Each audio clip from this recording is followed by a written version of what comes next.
This is Optimal Finance Daily, episode 262, It's Okay to Love Money, by Sam Dogen of FinancialSamurai.com. And hi again, everybody. I'm Dan, your personal narrator for today and every weekday here on Optimal Finance Daily, where I read to you from some of the very best personal finance blogs anywhere. And today's post, as I mentioned, is from FinancialSamurai.com, but maybe you have some ideas for us. Perhaps you've read a particular author or a particular blog that you really like, that you think would be helpful to our audience. Let us know. Come visit oldpodcast.com and share those topic requests with us.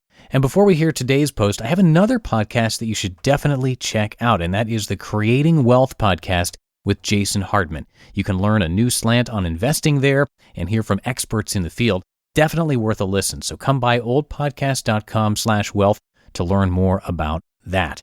Now, let's get to our post for today as we optimize your life. It's Okay to Love Money, by Sam Dogen of FinancialSamurai.com. Despite my failed attempt to ascertain whether some people are just born with a frugal gene and thereby able to amass much greater wealth than the average person, that's okay. I found some great takeaways from the post, The Unfair Competitive Advantage of the Wealthy, the Frugal Gene, such as 1. The more people feel guilty about spending money on services they know they can easily do themselves, the more pissed off they will be if you say something. It's therefore unwise to speak out against how people should spend their money.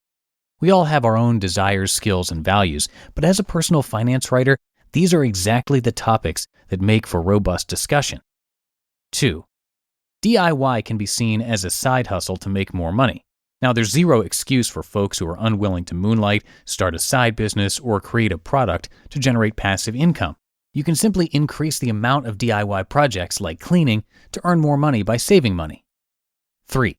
In any business transaction, question everything. Be thorough, stand your ground while listening to the other side's point of view. Folks who let their emotions get the best of them in business usually lose.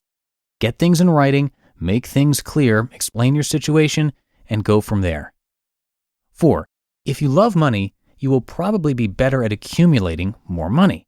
You'll do a lot more research on how wealthy people got rich, what to invest in the stock market, how to get a raise, and all sorts of money-attracting stuff. You might even subscribe to a personal finance blog. The love of money is something I'd like to discuss in this post because I finally read a comment from a reader who admits that he loves money. We know everybody wants more money. The most absurd question people in the investment banking industry like to ask prospective undergrad and MBA hires is, why do you want to work in investment banking? The obvious answer is, I want to make lots of money.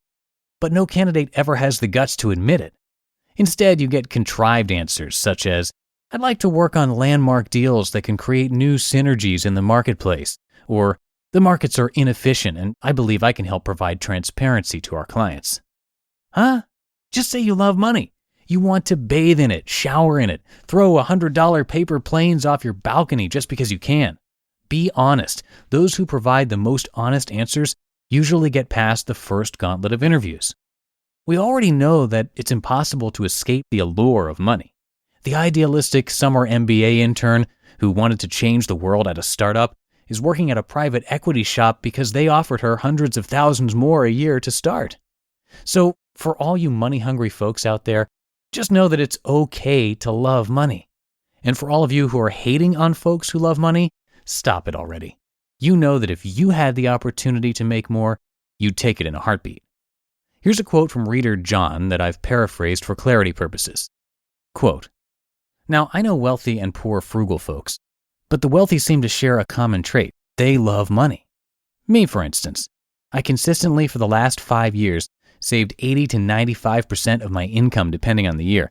That makes me conscious about my frugality. It takes great discipline to accomplish such a high savings rate. But let's take a step back. Why do I do this? Is it because I think things offer no value so I don't purchase the object or service? No, it's because I just love the money so much. If I spend $1, I'm really spending $1 plus future interest.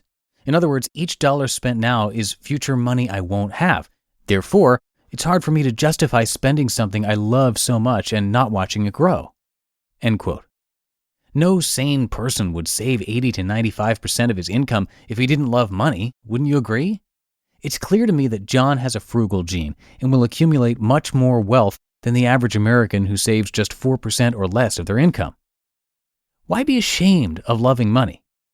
If you really love someone, you'll do everything possible to get him or her.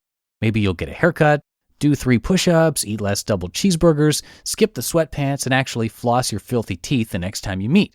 You can always let yourself go after you get together. Attractive women with hideous men tell me all the time that it was their persistence that won them over. If you love money, own it. The more money you have, the more you can give away. Money also buys resources, such as more time to help more people. If you've got to slave away at a minimum wage job for the rest of your life to make ends meet, how much can you really help others when you can barely help yourself? If I didn't love money, then this site wouldn't exist because only a crazy person would spend hundreds of hours over the years writing articles and interacting with all of you. Oh, maybe I am crazy. At least I quit my finance job in 2012 to make no money for 2 years. That's not a money-loving move at all. It's too bad rich politicians, a redundancy, and society make people feel bad about wanting more money. There's really no changing this perception that the desire for money or those who have money are bad. Hence the importance of stealth wealth. In this post, I'm telling you it's okay to love money because, gosh darn it, you're good enough, smart enough, and people like you. If you love money, you might study harder in school. You might work harder at your job to get that raise and promotion. You might take more risks by starting a company. You might allocate resources better and not burn through a whole ton of cash. You might be able to help more people in need by giving away money or time. You might be able to experience financial freedom and do things that you really want to do. You might be able to express yourself more freely without caring what people think. You might be able to stop doing things for money and start doing things out of love. Do you love money? You just listened to the post titled "It's Okay to Love Money" by Sam Dogen of FinancialSamurai.com. And a quick reminder to those of you who might be new here, we do raffles on the first of every month, and that happens to be tomorrow. To be a part of that raffle, just make sure that you're on our weekly newsletter mailing list at oldpodcast.com. And once again, to learn a new slant, a new take on investing, and for some more great personal finance content, come by oldpodcast.com/wealth and check out the Creating Wealth podcast with Jason Hartman. Jason has some new approaches and exciting techniques to protect your money while building passive income. As a self-made multimillionaire with over 20 years of financial experience, Jason brings on a wide variety of guests to share their wisdom, including Robert Kiyosaki of Rich Dad Poor Dad, Steve Forbes, Jenny Craig, and many others. You can find the Creating Wealth podcast in your favorite podcast app, and come by oldpodcast.com/wealth to learn more about it. Jason is helping us out to keep this show going, so it would be really great if you could return the favor and visit him as well. Again, just visit oldpodcast.com/wealth for more info and to further optimize your finances. Now, that's it for today. Tomorrow, I'm going to be reading 2 posts from PT Money, so I'll see you there in the Wednesday show, where your optimal life awaits. Hello, Life Optimizer. This is Justin Malik, creator and producer of this podcast, but also Optimal Living Daily, the show where I read to you from even more blogs covering finance, productivity, minimalism, personal development, and more from incredible bloggers like Derek Sivers, Zen Habits, Mark and Angel, The Minimalists, and all the ones you hear on this show too. So if you enjoyed today's episode and like taking amazing blogs on the go, come on over to Optimal Living Daily and subscribe to that one too.